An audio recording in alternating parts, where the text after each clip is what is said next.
حضرت زید بن عبداللہ اپنے باغ کو پانی دے رہے تھے تو کسی نے جا کے بتایا کہ حضور کا وصال ہو گیا. انہوں نے ایسے ہاتھ اٹھا لیے اور کہا اللہم اذہب بصری حتی لا ارا بعد حبیبی محمد احد. اے اللہ مجھے اندھا کر دے، میری آنکھوں کی بینائی اچک لے. یہ آنکھیں رکھی ہی اس لیے تھیں کہ تیرے محبوب کو دیکھتا تھا، اب حضور چلے گئے ہیں تو میں نے ان چراغوں کا کیا کرنا ہے. حضرت حسان بن ثابت نے جو اس وقت اشعار کہے، کہتے ہیں کاش کہ کوئی کالا سانپ مجھے ڈنگ مار جاتا اور میں دوسری سانس نہ لیتا.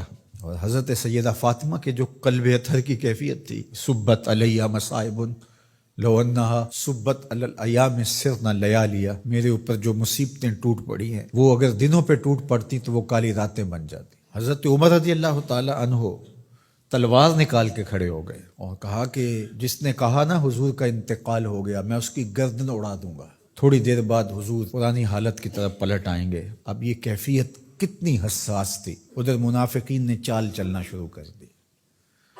انہوں نے کہا اب حضور کے دم سے ساری رونقیں تھیں، اب وہ چلے گئے تو اب کس نے نمازیں پڑھنی ہیں، اب کس نے روزے رکھنے ہیں، اب کون جہاد پہ جائے گا. جب وہ ہی نہیں رہے تو ساری کہانی ختم ہو گئی. تو انہوں نے اس طرح سے چال چلنا شروع کر دی. اور حضرت عمر کہتے تھے کوئی بولے تو صحیح. کتنا نازک وقت تھا. اس وقت میں حضرت ابو بکر آئے رضی اللہ تعالیٰ عنہ. ان کا کلیجہ تو پھٹ رہا ہوگا، لیکن یہی موقع تھا حضور کے مشن کو، حضور کی فکر کو، حضور کے دیے ہوئے نظام کو سنبھالنے کا. اور اپنے جذبات کو کس طرح کنٹرول کیا ہوگا. اپنے آپ کو پوری طرح سنبھال کر کے لوگوں میں آئے اور دیکھا کہ لوگ جمع ہیں اور حضرت عمر رضی اللہ تعالیٰ عنہ غصے میں تلوار لہرا رہے ہیں. خبردار اگر کسی نے کہا کہ حضور کا انتقال ہو گیا. تو آپ ایک اونچی جگہ پہ کھڑے ہوئے، لوگوں کو متوجہ کیا. حضرت صدیق اکبر رضی اللہ تعالیٰ عنہ کا اس وقت کا جو خطبہ ہے، اس نے اس وقت اسلام کو سنبھالا جب منافق بڑی باریک چال چل رہے تھے. اب حضرت ابو بکر آئے اور کھڑے ہوئے، کہا لوگو مجھے بتاؤ تم اللہ کی عبادت کرتے تھے یا رسول اللہ کی عبادت کرتے تھے. تو لوگوں نے کہا اللہ کی عبادت کرتے تھے. تو کہا اللہ آج بھی زندہ و موجود ہے، اللہ کل بھی زندہ و موجود تھا، وہ حی ہے لا یموت ہے. اللہ اکبر. پھر انہوں نے وہ آیت کریمہ پڑھی وما محمد الا رسول قد خلت من قبلہ الرسل. اور صحابہ فرماتے ہیں ہمیں لگا کہ جس طرح یہ نازل اسی وقت کے لیے ہوئی تھی.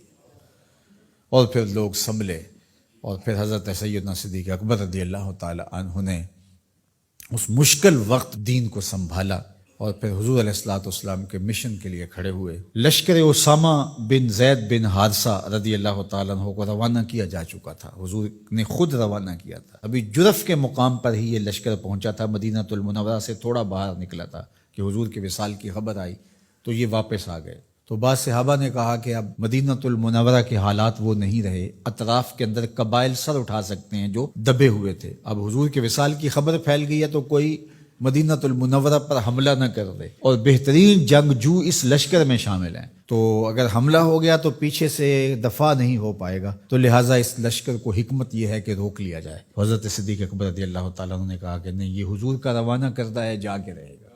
بلکہ آپ نے تاریخی جملہ کہا کہ اگر مجھے یقین ہو کہ جنگلوں سے جانور آ کے ہمارے جسم کی بوٹیاں بھی نوچ کے کھا جائیں گے، یہ لشکر پھر بھی روانہ ہوگا. لوگوں نے حضرت عمر سے کہا کہ ضرور لشکر کو روانہ کریں، لیکن حضرت ابو بکر رضی اللہ تعالی عنہ سے اتنا کہیں کہ امیر لشکر کو معزول کر کے کوئی اور قریشی سردار بزرگ اس کا امیر بنا دیا جائے. 9 عمر لڑکا ہے، دوسرا غلام زادہ ہے، تو بڑے بڑے قریشی سردار اور جنگجو ان کی قیادت کو قبول کرنے سے انکار نہ کر دیں. تو وہ گئے اور جا کے کہا کہ بڑے بزرگوں کی یہ رائے ہے کہ آپ ضرور لشکر کو روانہ کر دیجئے، لیکن اتنا کیجئے کہ امیر لشکر کو تبدیل کر دیجئے. حضرت صدیق اکبر کے چہرے پر جلال آ گیا اور آپ نے جو جملے کہے وہ اتنے سخت تھے. ثقلت امک یبن خطاب، اے خطاب کے بیٹے تیری ماں تجھ کو روئے. استعملہ رسول اللہ وقد تامرنی ان اعزلہ، ان کو امیر لشکر اللہ کے رسول نے مقرر کیا ہے اور میں کون ہوتا ان کو معزول کر دوں.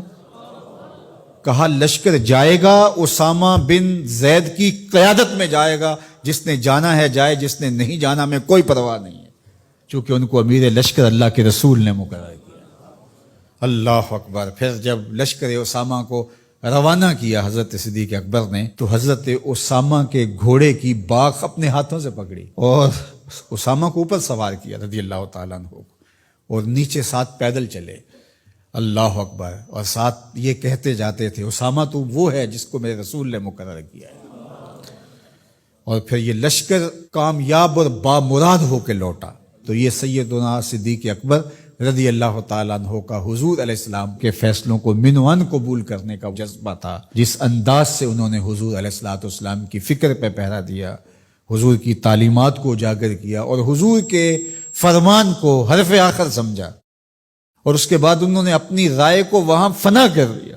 صلح حدیبیہ کا موقع آیا تو 1400 اصحاب تھے، قریش نے کہا ہم عمرہ نہیں کرنے دیں گے، تو وہاں سے ایک معاہدے کے ذریعے واپس آنا ہوا۔ تو حضرت عمر نے کہا ابو بکر ہم دب کے صلح کیوں کریں، صلح کی شرائط تو برابر کی ہونی چاہیے۔ تو حضرت ابو بکر صدیق کا صرف ایک لفظ دیکھیے، انہوں نے کہا عمر کیا یہ صلح نامہ حضور نے قبول کیا ہے؟